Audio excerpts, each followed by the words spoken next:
Vicente, thanks. With us now from Capitol Hill, Republican Senator Marco Rubio of Florida. He is a key supporter of immigration reform and a leading critic of the VA health system. Senator, good morning. Good morning. If you heard Vicente's report, what should we be doing about those undocumented kids, which are increasing in size? Yeah, it's an alarming story, and I think we need to. One of the things we've been challenged with is what's our response. You know, we've had mass migration issues before, certainly in Florida. We've faced that a number of times with rafters from both Haiti and Cuba. And I know how difficult this can be on everyone involved. We're talking about children here, and in some instances, children with their mothers. So this is something we should approach first and foremost as a humanitarian issue, not simply an immigration one. There are some deep-rooted issues that are driving this. There are, for example, reports of some rumors circulating in some of these countries that if you are able to get here, you're going to be able to stay, and that's something we need to address with those governments. Border security in the long term will be important as well.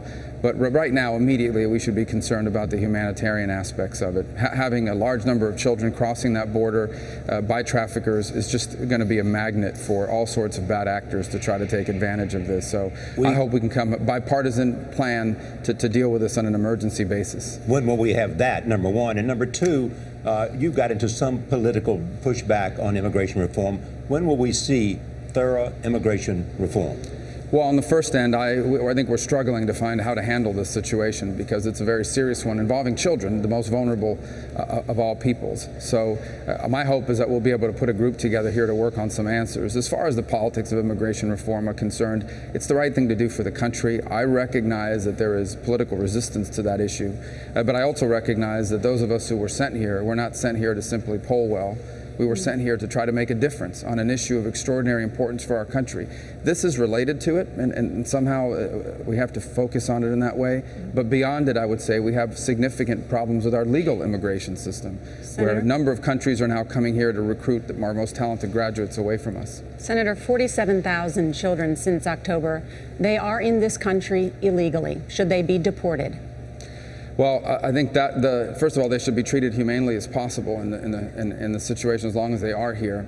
I think what we have to think about is, on the one hand, some of these children do have well-founded fears about returning home, and each of those should be analyzed on an individual basis. I do fear, however, that if you allow children to come here and remain legally, you're going to create a precedent not for 47,000, but for 147,000. We have to be very careful about that because suddenly you have, unwittingly, in an effort to do the right thing or a good thing, unleashed a massive humanitarian crisis in the U.S.-Mexican border. I want to turn now to the Benghazi story. In an interview last night, Hillary Clinton said she does not appreciate the politicizing of the Benghazi attacks. And when asked if it's one more reason for her not to run, here's what she said. Is that another reason not to run? No, actually. Just too much? Actually, it's more of a reason to run because I do not believe our great country should be playing minor league ball. We ought to be in the majors. And I view this as really, apart from, even a diversion from the hard work that the Congress should be doing about the problems facing our country and the world. Senator, is this minor league ball? I don't think the issue of Benghazi is minor league ball. It is four Americans have lost their lives serving our country. We need to investigate it to understand what went wrong so that the people responsible for those decisions can be held accountable and so that we can put in place measures so that it never happens again. That, to me, is a very valid inquiry.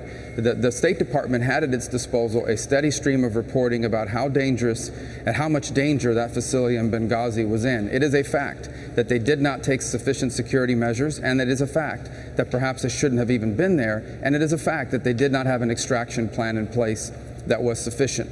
Who made that decision, and is that method of operating still in place now? Because Americans serving in Tripoli today in Libya are in similar danger. And I think those are legitimate inquiries, and if she thinks that's not something we should focus on, then perhaps that gives you some insight as to why this happened in the first place. Well, she has apologized because she said it happened on her watch. I mean, do you hold her personally responsible for the security failure that you cite?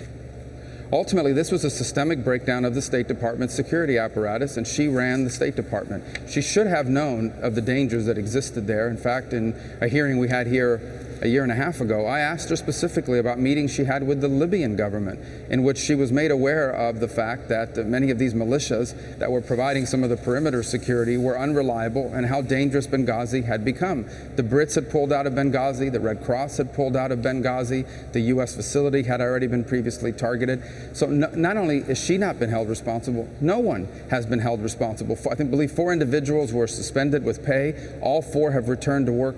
Who made this decision not to have sufficient security? And are those types of decisions still being made? Those are valid inquiries, and she has to have some level of responsibility, because if she's going to brag about her time at the State Department, she also has to talk openly about their failures.